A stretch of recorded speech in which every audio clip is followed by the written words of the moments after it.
Alors voilà, pour bien que vous compreniez ce que c'est ce projeté orthogonal, eh bien j'ai fait petit fichier sur GeoGebra. Alors j'ai placé donc un vecteur AB ici et le vecteur AC ici que j'ai pris assez long, et on fera bouger après le point C pour montrer les différentes situations.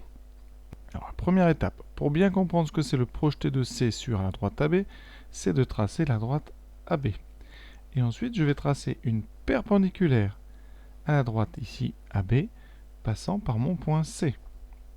Cette droite, la voici. Et ce qui m'intéresse, eh bien, c'est l'intersection de ces deux droites que je vais appeler H. Et H, eh bien, ça s'appellera le projeté orthogonal de C sur la droite AB. Vous voyez, c'est très simple. Une fois que vous avez ce point H, eh bien, on va placer le vecteur AH. Le voici en représentant ici. Alors, on ne le voit pas, il part de A, il va jusqu'à H. Alors, pour bien que vous le visualisiez, eh bien, j'en ai fait un représentant un petit peu dessous ici. Vous voyez, c'est le même, mais dessiné représenté plus bas. Voici donc ce vecteur H et le vecteur AB. Alors, que nous dit la propriété? Elle nous dit que tout dépend des vecteurs AB et AH, c'est-à-dire la position de H sur la droite AB.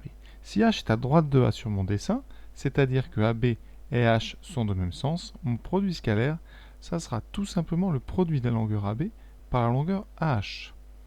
Voilà. Ça, c'est mon premier cas. Et maintenant, je vais faire bouger C. Vous allez voir, ici, donc en faisant bouger ici le point C, eh bien, le vecteur ici, en fonction de sa position, vous voyez, il va changer. Alors dès que vous êtes à droite, eh bien, on aura toujours la même formule, produit des longueurs. Si vous passez de l'autre côté, eh bien, vous aurez ici le vecteur AH, vous voyez, qui est de sens contraire par rapport à AB. Ça veut dire le projeté H est de côté gauche sur la droite AB, sur mon dessin évidemment, ça veut dire qu'il n'appartient pas à la demi-droite AB. Eh bien, dans ces cas-là, les vecteurs H et AB sont collinaires de sens contraire.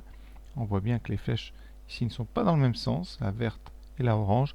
Et bien dans ce cas-là, le produit scalaire sera moins, c'est-à-dire l'opposé des produits des longueurs, c'est-à-dire moins AB, moins la longueur AB, fois la longueur H. Vous voyez, c'est très simple et tout dépend évidemment de la position de ce point C.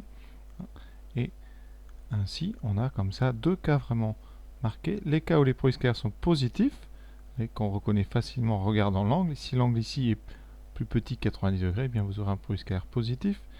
Quand vous êtes à la verticale, eh bien, cas très particulier, le projeté, c'est-à-dire que C tombe sur A, et donc vous aurez ici la longueur H qui vaut 0, et donc le produit scalaire vaudra 0, et on retrouve cette notion d'orthogonalité caractérisée par un produit scalaire nul, et ensuite, eh bien, vous passez dans la zone où l'angle est plus grand que 90 degrés, géométrique, et donc les deux vecteurs jaune et vert, enfin orange et vert, sont de sens contraire.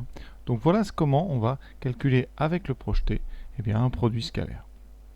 Petit exemple rapide, ici BC scalaire BA, donc il faut bien visualiser les deux vecteurs, donc le premier BC est ici, voilà. Et vous faites le produit scalaire avec le vecteur BA. Et on va projeter le deuxième, c'est-à-dire BA, sur le premier. Donc vous voyez que le point A, ici, cette droite perpendiculaire à droite BC, eh bien c'est la droite H. Donc le projeté de A sur BC, c'est le point H. Donc votre produit scalaire BCBA, eh bien, c'est tout simplement le produit scalaire BCBH. Et comme BH et BC sont de même sens, eh bien vous aurez le produit des longueurs. Donc ça sera BC fois la longueur ici, BH. C'est tout simple, vraiment très simple. Et là, on peut calculer le triangle équilatéral. Vous voyez après, BC vaut 4, BH ici, on tombe au milieu, c'est un triangle équilatéral. Donc vous aurez 4 fois 2, cela donne 8, très simple. Voilà. Et pour finir cette vidéo, 3 exemples qui vont couvrir les 3 cas que vous pouvez rencontrer. Alors BA, BE, on le repère, vous voyez, BA est un vecteur, vous voyez, qui va de B vers A ici, donc vers la gauche, BE il est ici, et donc vous voyez, on va donc tout simplement projeter le point E sur la droite AB. Donc on va tomber ici au milieu du segment AB sur un point que je vais appeler H, et vous aurez BABE qui va être égal au produit scalaire BH, enfin BABH. Donc ça sera, comme les vecteurs sont de même sens, vous aurez le produit de la longueur BA par la longueur BH. Et donc on aura ici 6 fois 3, 18. Pour ED, EB, ED représenté par cette flèche, EB par celle-ci, et vous voyez, et bien on va projeter donc B sur ED et on va tomber ici sur C. Et là, vous voyez, ED et EC sont de sens contraire. Donc ED scalaire EB, ça va être l'opposé du produit ED fois EC. Et donc, ça donne moins 3 fois 3, c'est-à-dire moins 9. Dernier cas qui engendre souvent des erreurs. Alors, vos deux vecteurs EA et EB, vous voyez, ne sont pas sur les côtés du rectangle. Et on est tenté, eh bien, de projeter ces deux vecteurs, par exemple, sur la droite DA. On enverrait E sur D et on enverrait B sur A. Mais ça, vous n'avez pas le droit. Vous ne pouvez pas le faire, celui-là, avec un projeté. Quand vous utilisez la technique du projeté, vous devez absolument prendre le point B, ici, et le projeter uniquement sur la droite EA. Et donc, il faut le faire à une condition, bien que vous arriviez à mesurer ici la position de votre projeté. Si vous n'arrivez pas dans un sens, le produit scalaire, comme il est commutatif, c'est-à-dire qu'on peut changer l'ordre, vous pouvez aussi projeter le deuxième vecteur sur le premier, ou ici le premier sur le deuxième. Donc vous avez toujours le choix comme ça, les deux projetés sont possibles. Alors je vais l'appeler H', voilà. Et donc c'est à vous de voir quel est le projeté que vous connaissez. Si vous n'en connaissez pas, il faut utiliser une autre technique, évidemment. Ce qui est le cas ici, on va devoir faire autrement. Alors je vais quand même le faire pour que vous sachiez comment on fait ce cas-là. Alors soit un repère, sinon on peut utiliser la relation de Schall. Alors on sort un petit peu de l'objectif de cette vidéo, mais il faut quand même faire les choses. Alors EA, EB, EA on va le transformer, on va passer par D par exemple. Ce qui nous donne ED plus DA, scalaire ED. Alors, on ne va pas passer par ED. Ici on passera par E. Le vecteur EB, on va le décomposer en EC plus CB. Voilà, et vous avez à développer double distributivité du produit scalaire, ED scalaire EC. Alors ED scalaire EC, on va pouvoir le calculer, ce sont deux vecteurs collinaires de sens contraire.